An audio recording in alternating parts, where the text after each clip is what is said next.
Hey guys, come drive with me again. I'm embarking on a long drive. I'm just leaving the poultry farm, but I want to show you before I start driving my road flowers.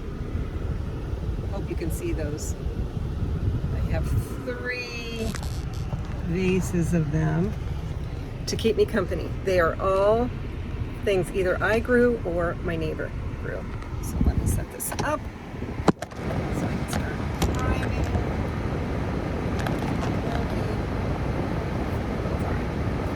What's everybody doing out there? I'm so excited. I'm embarking on a 3-hour drive. John has Beasley's, so it's funny, I keep coming back to the car from doing all my little errands, thinking he's waiting for me in the car. When I say errands, I mean putting stuff in the storage unit and stuff like that. Leave him in the car for any length of time. But it's so weird to having an empty car. So how are you guys doing? So I want to tell you what I'm listening to today on my drive. I'm so excited for it. I know I've talked about this. I know I've obsessed about this before, but I want to know if anybody else out there has this. No one has the same level of obsession, I'm sure, except for my husband. But you might, or you might just be interested. Talk about the TV show, HBO show Succession. We're in our 7th viewing of it. We're in season 3, the final season right now.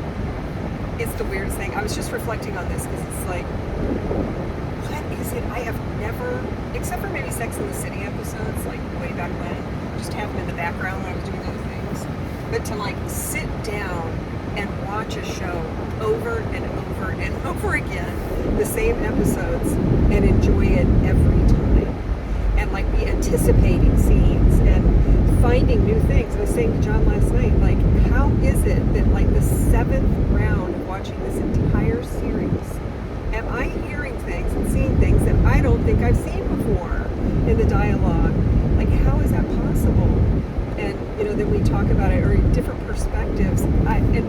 It's just, I don't know what it is about this show that is so magnetic. It's everything about it. And it's a subject, when I first started watching it, and that was after it had already aired. I came way late to the party during COVID. And just we got to find a show. We got to find something to get obsessed with. And I had heard about it, and people really love this show. But when I first started, I was like, this is way over my head. I don't know anything about big business, or am I all that interested in that? High finance, the politics involved, high level media company, I started watching it by myself, and then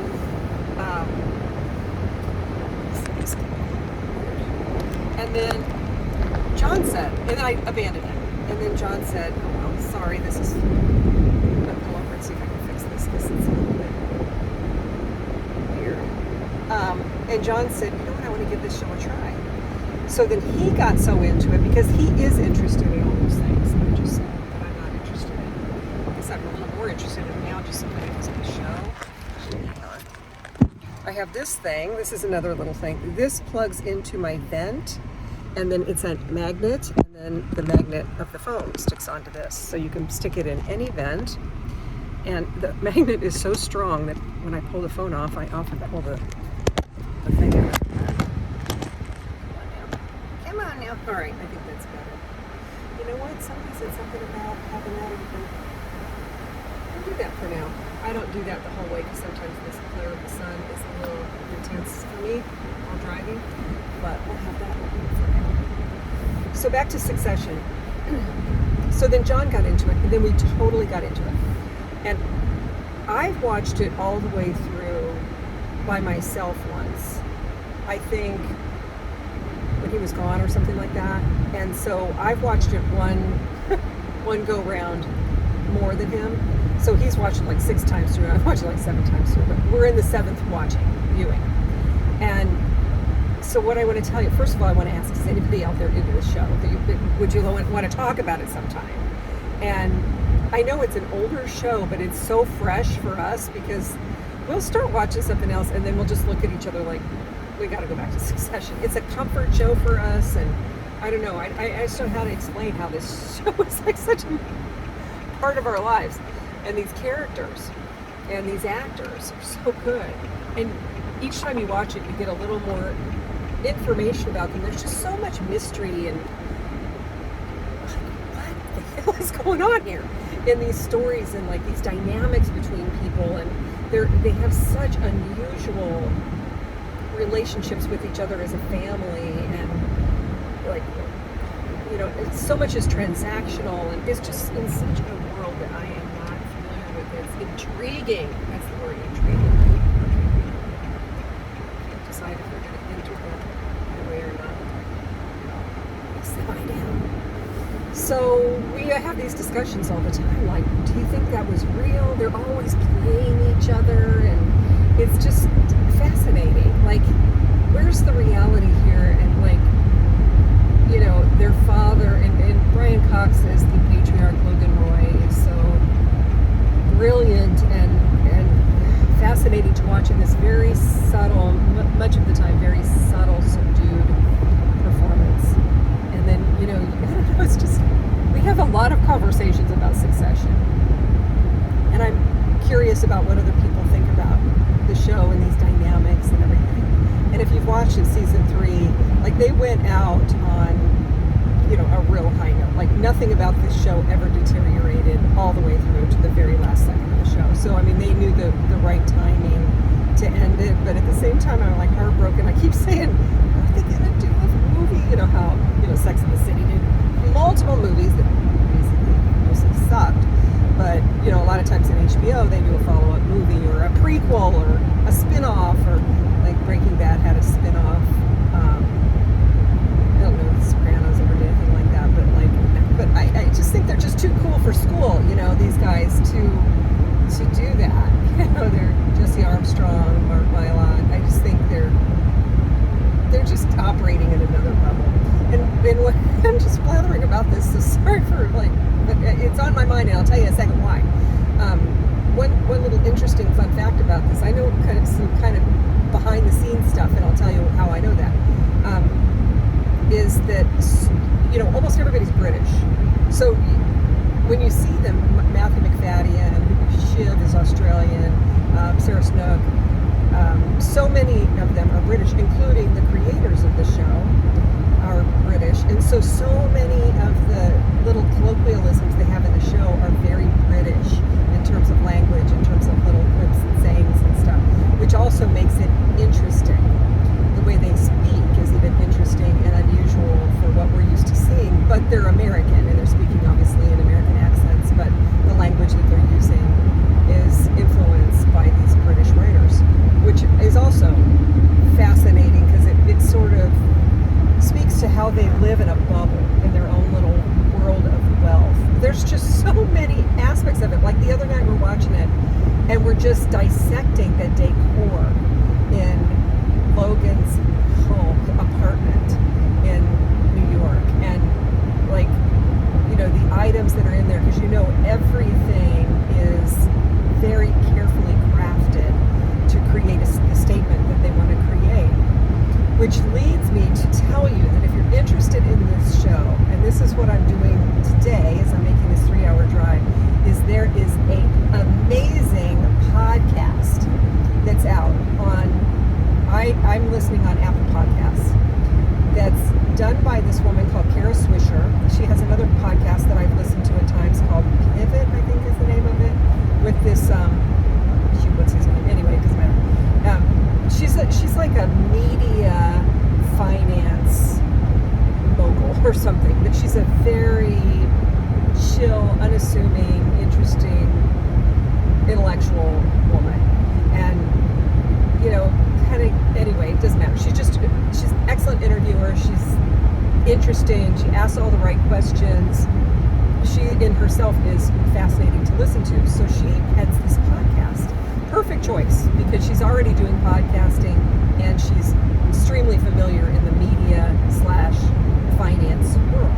So she knows what she's talking about. So there's this podcast that they go through each episode, but it didn't start, I don't think, until the second season. So I don't think it even had it in the first season. But I'm starting with season 3 because that's what we're in right now.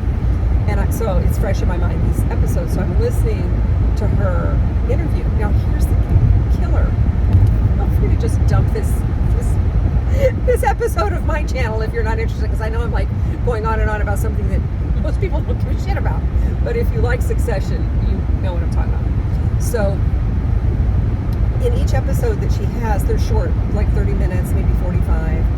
She has a different guest. So the one I'm listening to right now are the creators of the show. I think it's Jesse Armstrong and Frank Rich, who's one of the creators. Now, Will Ferrell was involved with it at one point, and different people, but that's who's on this episode. So she's asking them all these questions that are so interesting to me, because these are the kind of questions that we're asking ourselves about the creation of these characters and the decisions that are made for the direction the story goes in, and like, why did they decide to end it on season 3?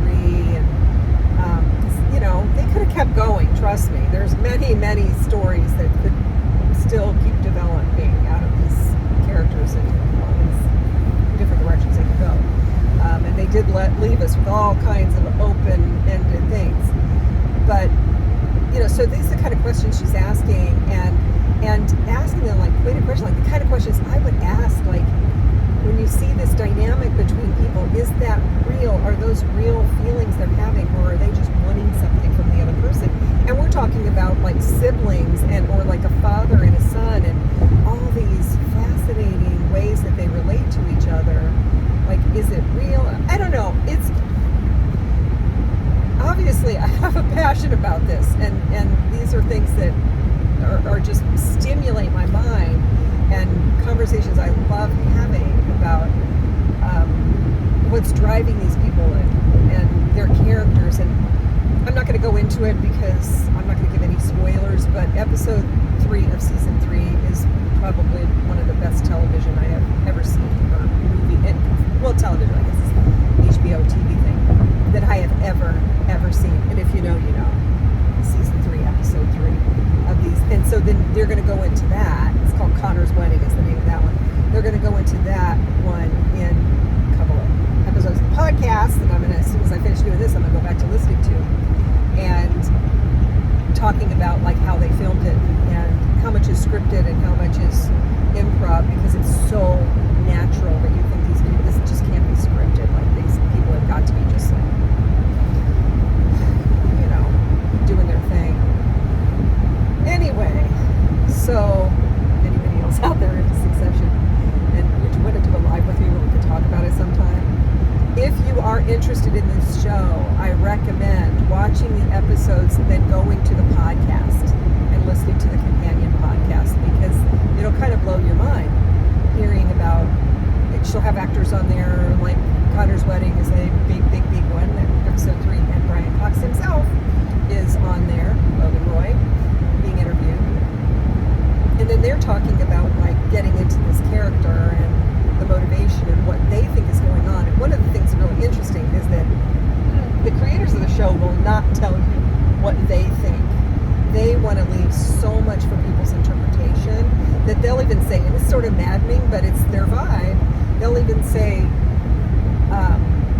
yes, I know exactly what I think happened there, and what I think was actually really going on between those people, and where I think that's going. I know what I think, but I'm not going to tell you that, because this part of the show is like people interpret it in their own ways. And I'm thinking, but I want you to tell me. Please tell me.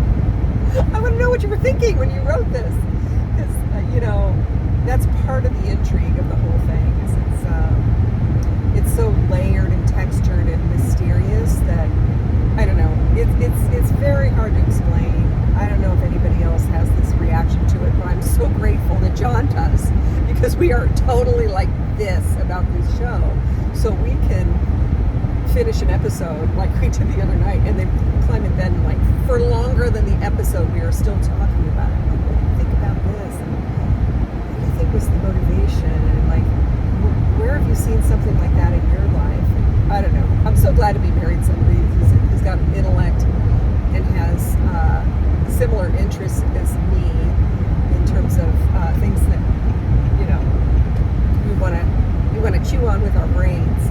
So yeah, It's one thing. Marry somebody who has, you don't have to have like personality traits in common, but if you have common interests, you don't have to be like each other personality-wise, but common interests really make it fun in a marriage because you have a lot of fun things you can do together, Maybe to like, here, do my cruise control and I'm turning on the windshield wipers. Because I got a Mack truck barreling down and I got this person barreling down. Boxed in here. So, Succession. Let me know if you're into it and if you want to talk about it sometime on a live. And please consider listening to the podcast because in many ways it's as good as the show because you get the backstory and it's fascinating. I don't think it was on the podcast, but I think I read something. I've done a lot of diving into this show and about fashion. The fashion they choose too is also really interesting. Oh, I was going to tell you, Kara Swisher said about the sets, because I find that really interesting, like set design, because what kind of mood are they trying to create? What kind of message are they trying to send? There used to be a show, I don't think it was on HGTV, it was on something, that I loved this show, and I don't remember the name of it. I wish they still did it, where they took a scene of a movie, and they broke it down. The designer of the set of that specific scene, of that room, of like a pivotal scene in a movie, like I'll just come up with an iconic one, which would be Fatal Attraction. Let's just say that. I don't think this was one of them that they did, but it'd be a good one to do. The scene in Alex's apartment. Her apartment is like very black and white and sort of gloomy and dark tones, and it's in that like warehouse. You can take that elevator up to it, but all of that stuff happens in that apartment. A lot of intense scenes happen in Alex's apartment in Fatal Attraction. So that apartment was selected and designed in a specific way to reflect that character and to enhance that feeling that they were trying to enhance of that illicit affair and the violence that occurs in that apartment. But every single thing is carefully crafted of that, and I find that stuff interesting. And so I remember watching one where, this designer was literally dissecting the color of the paint on the walls that they repainted to create the mood for this one scene in this one room. Not that one. I don't remember what it was, but like to the furnishings, to the pillows that she selected, to the art on the walls. Like so much goes into it. I would think that a designer would absolutely love that gig, who likes diving into like what are we actually trying to create here and convey in this background for these actors to do their thing in. So Kara Swisher was talking about that a little bit on this episode I was listening to right before I decided to do this video, and she was talking about how the sets where these very wealthy, they're gazillionaires, this family, where they live, and that they live and they're steeped in all of this privilege. But the places they live, like it doesn't even seem like they're enjoying their wealth, and that's part of the story. Like they're just always accumulating more wealth, but it doesn't really seem like they're actually enjoying it. And like we're the viewer enjoying it more than they are, and that's by design. Like they put them in these settings where, for example, there's like a beautiful, incredible view of Lake Como or something like that. They're all over the world in these settings, but they often have their back to the view and they're focused in their own little bubble, ruminating about something about their business that's going on. Like they're completely missing the experience that they're actually living in that is created by the wealth that they're creating. But the word that Kara Swisher used that I found fascinating was claustrophobic. She said all of these sets that they live in, like their apartments and stuff like that, have this claustrophobic feeling, which sort of describes their lives, even though they have everything. She also said it's as if they have everything and nothing at the same time. I'm telling you, this show is deep, and it really makes you think about things, and it makes me think about, appreciating my life in the smallest of ways. And having said that, here's my exit now. I'm getting on one of my favorite roads, and I'm hoping my podcast will keep playing on this road because into it. I'm going to start something, and I'm going to invite anybody who wants to join me with it. And I was inspired, as always, in my shower this morning, and just feeling the warm water cascading over me, and the comfort of that, and the privilege of having a nice shower with warm water, and all of that. And I'm going to start a little monthly thing, and a little, I don't know what to call it, not a game, but a little project. Intention, maybe it's called monthly intention. And the intention is going to be this: for a whole month, whenever I do some sort of very menial, very routine task in my life, which is like taking a shower with warm, I am going to do it very consciously. I have to say I'm sort of influenced by watching all these Adelsons one by one land in prison. It's jarring. It's extremely jarring to me to see them drop from their level of privilege into where they are.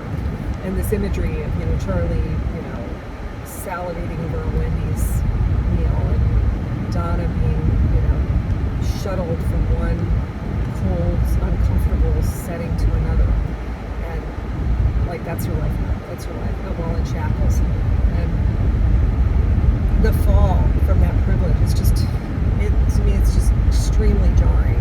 And one of the takeaways for me is appreciating the fact that I'm not like that, and that I still have an incredible life with all these luxuries that sometimes get,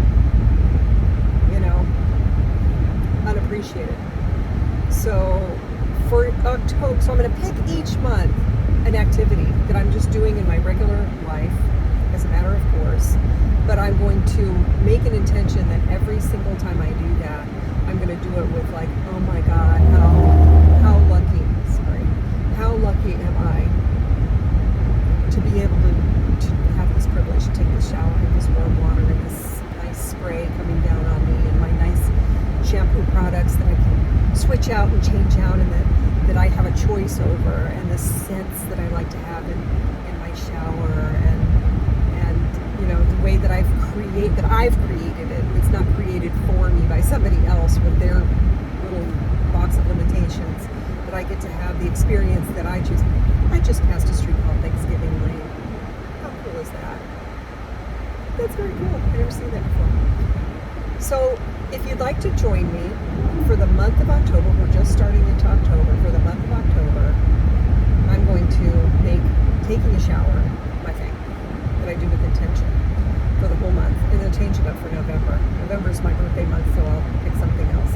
And just have a little in the brain that each time, that's the place where I'm going to fully, or it doesn't even have to be fully, just have a moment, just have a thought, just have a, it can even be a passing thought of how lucky am I to have this life, of this shower, of this water, of this, many places people don't even have a shower or warm water, or even that basic.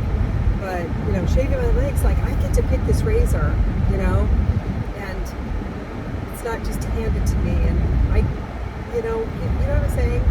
So if you'd like to join me in this endeavor, I'm starting with October, and that's going to be the theme for October, is take a shower, bath, whatever you take, and just allow it to become a deeper experience of gratitude. And really what we're also thanking is ourselves for not being a certain way that would lose that. You know what I'm saying? It's thank God I'm wired in a certain way that isn't like that didn't risk losing these privileges, these luxuries that I have in my life. Because that is a simple luxury, but it is a luxury. So if you'd like to join me with the shower appreciation month, I invite you to do that. So I just thought I'd put that out there because I made that decision myself this morning. All right, I'm blathering on too long. It is an utterly gorgeous fall day. I'm so alive right now. I come alive in the fall. I know other people do too. There's something, I don't know, and it's so ironic because things are dying off and I'm coming alive. And every year I feel this. And I feel it so much more that I don't live in the desert, that I live in an area where it's like a proper fall transition. I'm getting up to my other house. When I left there last week, there were dahlias that I haven't even seen the flowers on, and I don't even remember what they are, that were just getting ready to bloom. I have seen deer on my camera that hopefully they haven't been so hungry that they've eaten those off. But I'm so excited that I can get back there and I might have blooms, and that we have not had a frost yet. And it looks like we're not going to for about another 10 days, so that they have a chance to keep going. And my neighbor's been going over and picking them. He sent me a text. He goes, I don't know when they're coming in, but it's gorgeous blooms on your dahlias. I'm like, go pick them by all means. And he sends me photographs of the arrangements that he makes. Did I tell you I'm thinking of doing an in-person flower design class at my house up there?